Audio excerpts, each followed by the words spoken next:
Bonjour et bienvenue dans Objectif Santé Famille, le podcast de la fondation d'entreprise IRSEM. Chaque mois, nous nous retrouvons pour parler d'un sujet lié à l'amélioration de la qualité de vie des malades et de leurs proches aidants. Nous allons parler aujourd'hui de l'adaptation du domicile en lien avec les répercussions de la maladie de Parkinson au quotidien, les conseils et les aides possibles. La maladie de Parkinson fait peu à peu perdre au malade ses réflexes posturaux et son sens de l'équilibre, entraînant chutes et accidents. Des aménagements sont donc nécessaires pour améliorer le cadre de vie du malade. Pour savoir quelles sont les problématiques liées à l'adaptation de ces logements, bénéficier de conseils pratiques pour aménager les différentes pièces de la maison et identifier quelles sont les aides qui peuvent être sollicitées dans ce cadre, nous tenterons d'apporter des pistes de solutions avec Monsieur Bertrand Gauthier, ergothérapeute et formateur, Monsieur Jackie David, responsable de la commission habitat au sein de l'association France Parkinson. Bonjour Monsieur David, comment convient-il d'aborder la problématique d'adaptation du cadre de vie ? Bonjour à vous, je vous remercie de me donner la parole. Les questions qui se posent ne se limitent pas à l'aménagement du logement. Les réponses à apporter changent suivant différents facteurs. L'évolutivité des symptômes de la maladie, la localisation, les caractéristiques de l'habitat, le statut d'occupation du logement, les moyens de transport. Et sans oublier l'accompagnement des personnes malades, notamment l'existence ou non d'un proche aidant, la possibilité de faire appel à des professionnels de soins ou d'aide à domicile. Souvent, le dilemme suivant se pose. Convient-il d'adapter le domicile actuel ou de déménager ? Ce dilemme se pose notamment en cas de réalisation de travaux d'adaptation dans un appartement situé au 5e étage sans ascenseur, ou chez une personne vivant seule en situation de perte d'autonomie sans proche aidant. Le plus souvent, la solution de maintien à domicile est retenue pour différentes raisons. L'attachement à la demeure familiale, les difficultés à trouver une offre d'habitat adaptée, les risques d'isolement, les repères spatiaux et les habitudes perturbées, les difficultés de financement. Généralement, le cadrage d'un pré-projet nécessite un délai assez long de maturation, consacré notamment à la recherche de conseils et de financement. Beaucoup de demandeurs ont du mal à se repérer entre les différents dispositifs existants. Les démarches sont souvent effectuées par la personne proche aidante. Certaines personnes abandonnent ou remettent leur projet à plus tard. D'autres, n'ayant pas anticipé l'adaptation de leur habitat, engagent précipitamment des travaux sans avoir eu le temps de consulter une ou un ergothérapeute, ni de déposer de demande de financement. Quelle connaissance avez-vous des personnes atteintes de la maladie de Parkinson et de leurs conditions d'habitat et de vie ? En France, le nombre de malades de Parkinson est estimé à 220 000 personnes en 2022 par Santé publique France. C'est la deuxième maladie neurodégénérative après la maladie d'Alzheimer. Il n'existe malheureusement pas de statistiques nationales sur le nombre de personnes atteintes de la maladie de Parkinson présentes dans les établissements médico-sociaux de type résidence autonomie, EHPAD, etc. L'enquête réalisée par la commission Habitat en 2018 sur les conditions d'habitat et de vie auprès de 354 adhérents touchés par le Parkinson donne un aperçu de leur situation sociale, de leurs conditions d'habitat et de vie. Les répondants à l'enquête sont majoritairement des ménages vivant en couple, avec une ou un conjoint assurant le plus souvent le rôle de proche aidant. Les personnes vivant seules représentent 25% des personnes interrogées. Elles ne disposent pas toutes d'un proche aidant. Les répondants sont surtout des ménages ayant des revenus fiscaux dépassant les plafonds de revenus, permettant de bénéficier des aides, notamment de l'ANA. Les répondants sont avant tout des citadins vivant dans des maisons individuelles, spacieuses du fait des parts des enfants, à plusieurs niveaux, desservis par des escaliers. Ceux qui habitent en étage d'immeubles ne disposent pas tous d'un ascenseur. 85% des répondants sont propriétaires de leur résidence principale. 64% d'entre eux considèrent leur habitation comme partiellement adaptée ou non adaptée. Les répondants sont essentiellement des ménages souhaitant rester à domicile. Peu envisagent de déménager dans un établissement médico-social.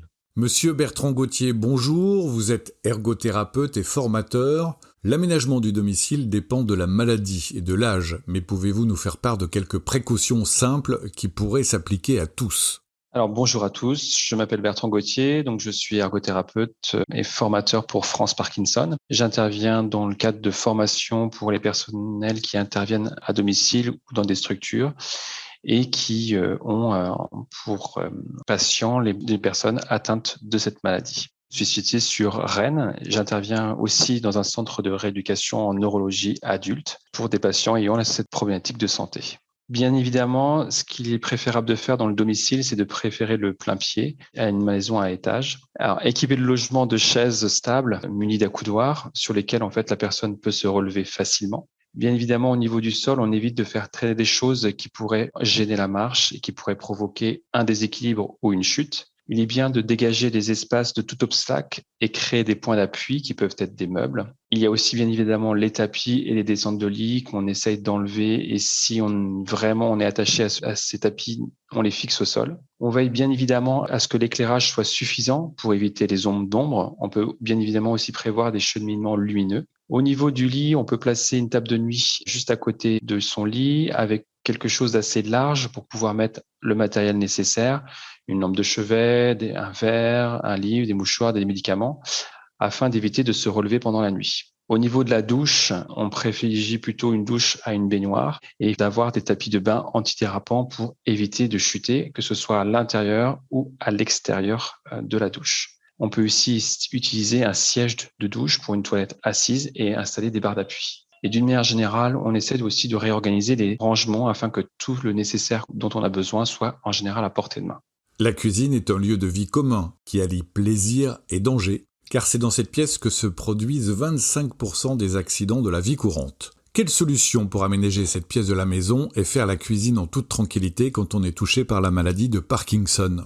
Vous pouvez placer les éléments type électroménager, donc four, robot à hauteur de poitrine. En général, on préfère les poignées larges, arrondies pour avoir une bonne préhension. Vous pouvez choisir des ustensiles de cuisine adaptés, comme des planches à découper avec des fixations, des supports antidérapants. Bien évidemment, essayez de placer des ustensiles de cuisine les plus fréquemment utilisés à hauteur du plan de travail.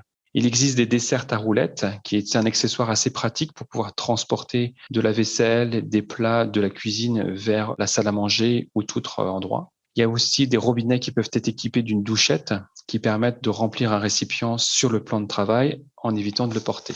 Au niveau de la vaisselle en elle-même et des éléments de la cuisine, il est important de pouvoir avoir des choses qui soient de poids assez léger. On peut opter par exemple pour des assiettes profondes avec des bords, des couverts avec des manches épaissies ou antidérapants, des bols et des tasses avec des larges anses, des sets de table antidérapants, des plats de service, etc. Il existe de nombreuses aides techniques pour vous aider à la préparation des repas. N'hésitez pas à vous renseigner auprès d'un distributeur de matériel médical spécialisé ou d'un pharmacien. Et puis, bien évidemment, pensez aussi à cuisiner soit en position assise, soit en position assis debout. Le salon est une pièce de vie, de circulation et d'échange dans laquelle nous passons la plus grande partie de la journée. Comment le rendre confortable et sécurisé quand on est touché ou un proche est touché par la maladie de Parkinson ? L'idée, c'est de faciliter les déplacements et les accès aux fenêtres, aux portes en éliminant les obstacles inutiles. Donc, bannissez les tapis ou fixez-les au sol pour éviter de trébucher. Le choix du mobilier type fauteuil est important. Il doit être confortable, sans être trop haut ni trop bas. En général, ce qu'on dit, c'est la hauteur du genou, ni trop profond. Choisissez-en un avec des positions modifiables, avec une télécommande. Et le fauteuil, en général, on essaie de les positionner à proximité des entrées et sorties de pièces. Placez une table d'appoint à côté de votre fauteuil. Vous aurez ainsi à portée de main tous les objets dont vous pourriez avoir besoin. Les aides techniques facilitant le relevé du siège existent et peuvent permettre de se mettre debout plus facilement. Chaque jour, nous utilisons la salle de bain pour nos besoins quotidiens. Quels sont les dangers et les solutions liées à cette pièce de la maison ? Alors, le risque principal de la salle de bain est lié aux chutes. Pour éviter, on peut prendre quelques précautions. Aux toilettes, s'asseoir et se relever peut être compliqué. Il est donc judicieux d'installer une barre d'appui ainsi qu'un rehausseur de toilette qui se place sous la cuvette. Prévoyez un siège pour vous asseoir durant la douche. Pour vous aider à vous asseoir ou à vous relever, on peut fixer une barre d'appui sur le mur.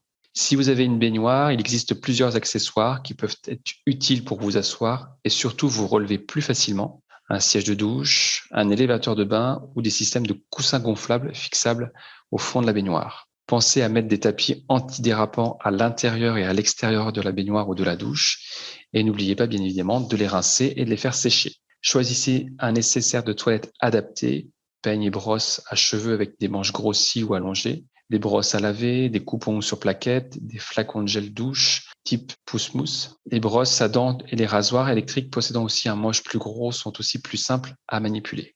Se lever, s'habiller peuvent-elles devenir des tâches difficiles à réaliser quand on a la maladie de Parkinson? Quels conseils pour équiper sa chambre à coucher si on veut pouvoir rester autonome le plus longtemps possible et ce, en toute sécurité? Alors, il existe des sommiers type électrique articulés ou des lits médicalisés qui constituent une aide vraiment idéale pour trouver une position confortable, mais également faciliter le relevé.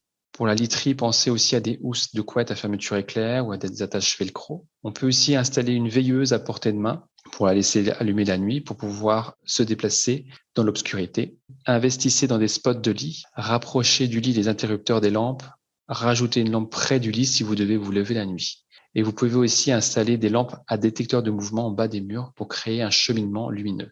Enfiler vos vêtements peut devenir aussi compliqué. Pensez à des accessoires facilitant l'habillage, un chausse-pied à long manche, un enfile-bouton, un enfile-bas, des lacets élastiques, un enfile soutien-gorge, des boutons à scratch. Privilégiez les chaussures sans lacets, habits sans boutons, jupe.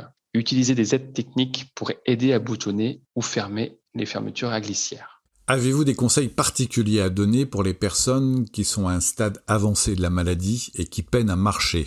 Alors, si possible, transférer au rez-de-chaussée les éléments importants, la chambre, et favoriser l'accès de plein pied.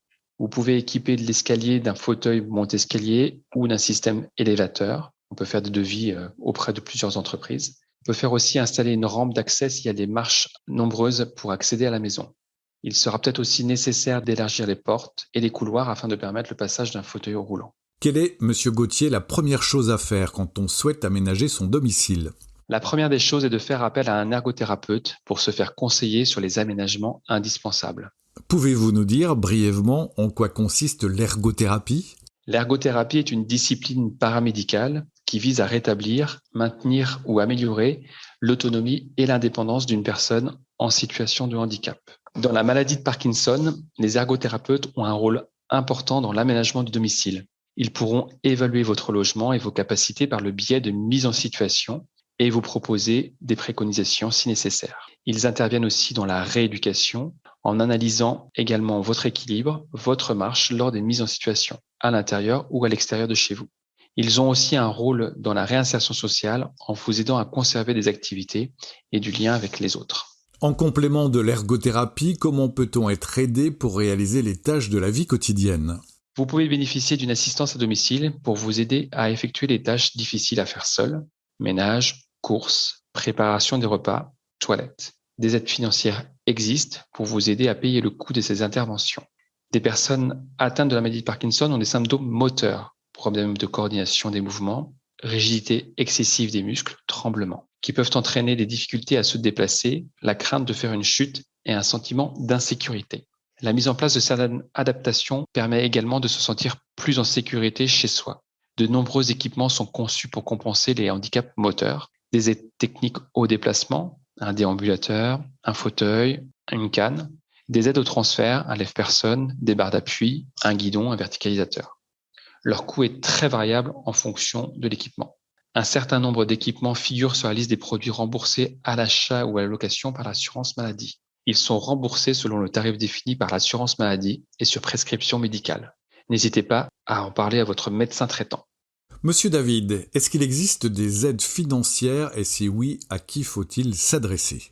Les aides accordées diffèrent suivant les financeurs, les aides aux conseils, les aides aux travaux, les aides techniques, les aides humaines, etc. Elles varient également suivant le profil des demandeurs. Par exemple, les personnes handicapées doivent s'adresser à la Maison départementale des personnes handicapées, la MDPH, pour déposer une demande de prestation de compensation du handicap, appelée aussi PCH, ouvrant droit à des aides humaines, à des aides techniques, à des aides à l'aménagement du logement, à des aides au transport, à des aides spécifiques ou exceptionnelles. Les personnes âgées, non considérées comme personnes handicapées, peuvent contacter les services sociaux du conseil départemental pour solliciter l'allocation personnalisée à l'autonomie, l'APA, pour bénéficier des aides au ménage, aux courses, à la préparation des repas, à l'entretien du jardin, etc. mais aussi pour bénéficier de petites aides techniques, barres d'appui, mains courantes, nez de marche, etc. Les propriétaires occupants et les locataires du secteur privé relèvent de l'ANA, l'Agence nationale pour l'amélioration de l'habitat. Ils peuvent avoir droit à des aides au conseil ou des aides aux travaux. Les personnes âgées de 70 ans et plus pourront, à partir de 2023, solliciter l'ANA pour bénéficier de la nouvelle prime ADAP annoncée par le chef de l'État. Cette prime vise à les aider à réaliser des aménagements spécifiques pour se maintenir à domicile. Les locataires du secteur social, en s'adressant à leur bailleur social, qui bénéficient de dégrèvements de taxes foncières sur les propriétés bâties pour financer des travaux d'adaptation pour les personnes âgées et les personnes handicapées. Les salariés et les retraités du secteur privé travaillant ou ayant travaillé dans une entreprise finançant l'Action Logement peuvent souscrire à des prêts à faible taux pour financer des travaux d'adaptation au handicap en s'adressant soit à leur entreprise, soit à Action Logement. Les personnes âgées et les personnes handicapées ont droit à des crédits d'impôt pour travaux d'équipement et d'aide humaine sans condition de ressources et versés aux personnes non imposables également. Les personnes malades qui s'adressent à la caisse primaire d'assurance maladie peuvent bénéficier d'un lit médicalisé, d'un fauteuil roulant, de petits appareillages médicaux et d'une formation pour les personnes aidantes. Pour essayer ces aides techniques, il convient de prendre rendez-vous avec le Centre d'information et de conseil sur les aides techniques, le CICAT de votre département. Les allocataires des caisses de retraite de base et complémentaires ainsi que les mutuelles délivrent des aides pour améliorer le domicile, pour changer de lieu de vie ou pour faire face à des difficultés de la vie. Enfin, les malades adhérents de la France Parkinson, qui s'adressent à la commission Habitat, peuvent solliciter l'octroi de 3 aides au conseil, un diagnostic ergothérapique, la recherche des financements mobilisables, la finalisation du projet, et de bénéficier par ailleurs des financements pour travaux ou achats d'aide technique. France Parkinson a créé et alimenté le fonds d'adaptation Habitat Parkinson et complété par un apport de Malakoff Humanis. Toutes ces aides financières et fiscales doivent répondre par ailleurs à d'autres conditions d'octroi, ce qui complexifie leur repérage. Au regard des difficultés rencontrées par les demandeurs, nous leur conseillons de contacter la commission Habitat de France Parkinson et de déposer en premier lieu une demande d'aide au conseil. Pour en savoir plus, n'hésitez pas à vous rapprocher de France Parkinson, soit sur le site internet de France Parkinson à la rubrique Habitat, soit en téléphonant au 01 45 20 22 20, soit par mail habitat@franceparkinson dans un seul mot, en minuscule.fr. Merci Monsieur David, merci Monsieur Gauthier et merci à vous tous de nous avoir suivis. Abonnez-vous à ce podcast et retrouvez-nous chaque mois pour parler de l'amélioration de la qualité de vie au sein de la famille. Et surtout, n'hésitez pas à nous laisser vos questions, vos interrogations sur le site de la Fondation d'entreprise IRSEM.